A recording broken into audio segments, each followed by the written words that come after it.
Hello, everyone. It's Chris with Expat Theory. Okay, well, we are starting day 10 of the hostage situation. So, give me just a minute here and I'll give you the update.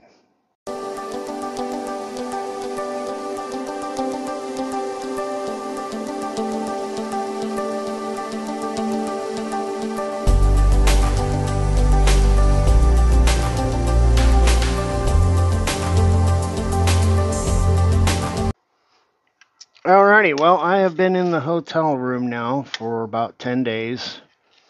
If you're not keeping track, my truck broke down. I got in here to Pennsylvania Saturday night. They tried to fix it at my shop, failed. I took it back. They had to ship it off to Freightliner, and hopefully Freightliner is going to start looking at it today or tomorrow. I know I've got the hotel room for tonight and tomorrow night for sure. Hopefully they can figure out what's going on with it. Get me back on the road. It's really kind of cutting into my money. I don't get paid much to be down. Anyway, since I've been down, I've really kind of just had a chance to unwind, decompress. Been keeping an eye on the stock market and all that because there's a lot of craziness going on. I've made some big moves over there. Um, that'll be on Trucking for My Future channel, what I talk about over there. One of the things I mentioned over there that I did want to mention here seems to be a new buzzword, you know. We've already got the whole recession and inflation and supply chain shortage and employee shortage, and now a lot of people are talking about quiet quitting. Well, guess what? Most of the people that are on here following my channel, you're gonna already know this, but I'm just gonna say it. Quiet quitting is a bunch of crap. The way that they're spinning it, the younger generation people and the media, they're spinning it that employees are showing up, doing their job, but refusing to go above and beyond their job description. You know, not going the extra for the company. And for the normal business, the small business, the private business, it really doesn't affect them. It's only affecting corporate companies. The big corporations pretty much expect and demand employees to do more and go above and beyond. And they're just not doing it. So the only people that are really hurting and the only one that has a real problem with this is big corporations. So, you know, and we like to hurt them anyway because, you know, they're big corporations, they're evil, they're rich. What a crock of crap. Okay, first off, quit demonizing the rich. Without big companies and without rich people, people that have made their money, we don't have jobs. Hello, McFly. They create the jobs that pay you the wage so that you can afford to live. So stop demonizing them. We need them. They're part of the chain. And without them, everything breaks. Nothing works. So we need to stop that crap. This class warfare bull crap is ridiculous. People that make their money and then start a business, that's a good thing. We need to quit demonizing them that they've got like more than their fair share. No. You know, if they can make it, it's part of the whole thought process and ideas of the entire freaking country is to make a fortune, make your own way, make your own money, succeed. That's the American freaking way, guys. What the hell? So quit demonizing people that are successful and then share their success by hiring other people and giving them jobs. Yeah, you want to cry and complain that they don't pay you enough. Well, you know what? You don't have to work there. This is America. There's lots of places to work. You know, one of the people here, I won't say names, but they're not getting paid much. Um, they could go across the street and work at the convenience store that's now offering a higher hourly wage. There's other places to go, other jobs to do.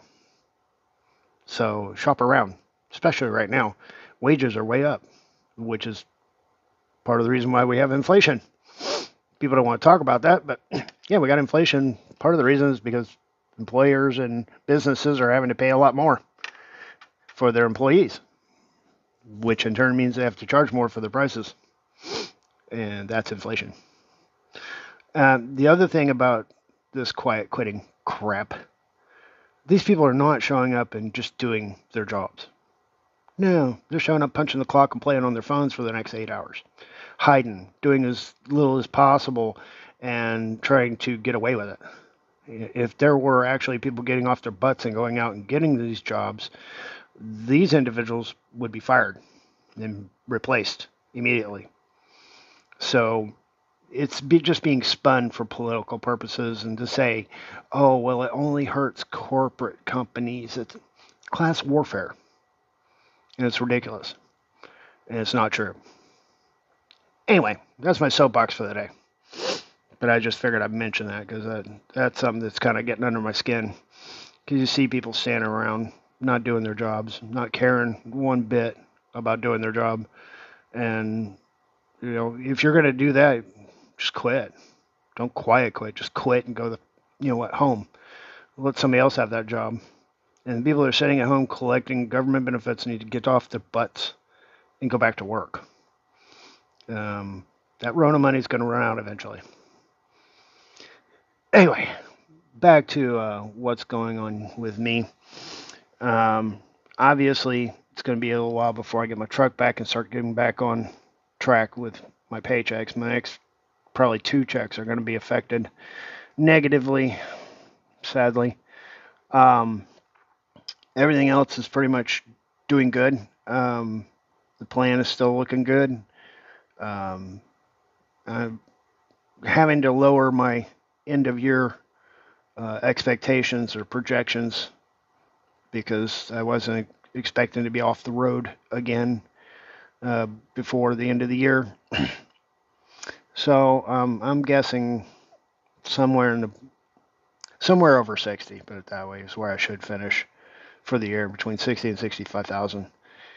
Hopefully next year, if everything goes well, I'll crack that 70 mark, which is, a lot of people will probably look at that going, that's not a big deal. Yeah, it is to me. I've never made that kind of money. Matter of fact, that's double the most money I've ever made in my life. So it's a big deal to me. But all in all, I'm really still looking at Phnom Penh. It's still looking really good. Philippines still in the running. I have to say it. It's still in the running. There's just so many positives about the Philippines that keeps them in the running. I can't roll them out. I might get over there to Phnom Penh and hate it. I might get there and say, oh no, this isn't for me. Guess where I'm going next, probably. It's either the Philippines or probably Ecuador, one or the other. So, anywho, that being said, there's really not much else to go on about. Can't really make a whole lot of predictions or expectations for 7.5 years from now, but just keep working the plan. I keep working my finances. I'm investing as much as I can. I need to save more, but with the stock market doing what it's doing, it's just presenting way too much of a juicy opportunity to invest. Looking at long term, I just can't keep socking money into a savings account knowing that I could be getting a really good deal on the stock market.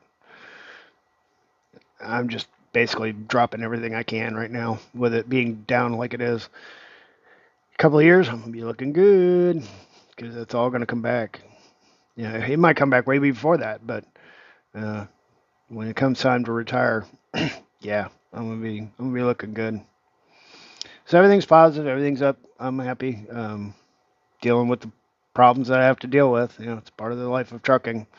Kind of hoping, and I don't think this is going to happen yet because we only have limited number of trucks assigned to the account that I'm working, but kind of hoping that if this truck gives me any more trouble after this time, that they're just going to let me get a new truck. You know, I would probably have to travel either to Mableton, Georgia, or Cedar Rapids, Iowa, one or the other, to go get a different one. And I'm kind of hoping that that will be the case. I think this one's going to end up continuing to give me trouble, and it's kind of based on what happened back in March. I had a complete electrical system failure, and in the process of that, the vehicle got jump started a number of times. I think that may have done some damage to the electronics within the truck, because that's what the last two issues have been: electronic devices, sensors, and things of that sort that have gone bad. So I'm kind of hoping, if I have another problem after this one, I might try to talk them into letting me take this truck and get rid of it and go get another one. Anyway, guys, I just wanted to hit you up and fill you in. I know I'm here at the hotel for at least 2 more days, and then got to play it by ear from there. So, hope you guys are having a good one. If you like the content, please hit the like, share, subscribe. If you know anybody who's interested in this kind of stuff, share it along to them, and we'll see you guys in the next video. Thanks for watching.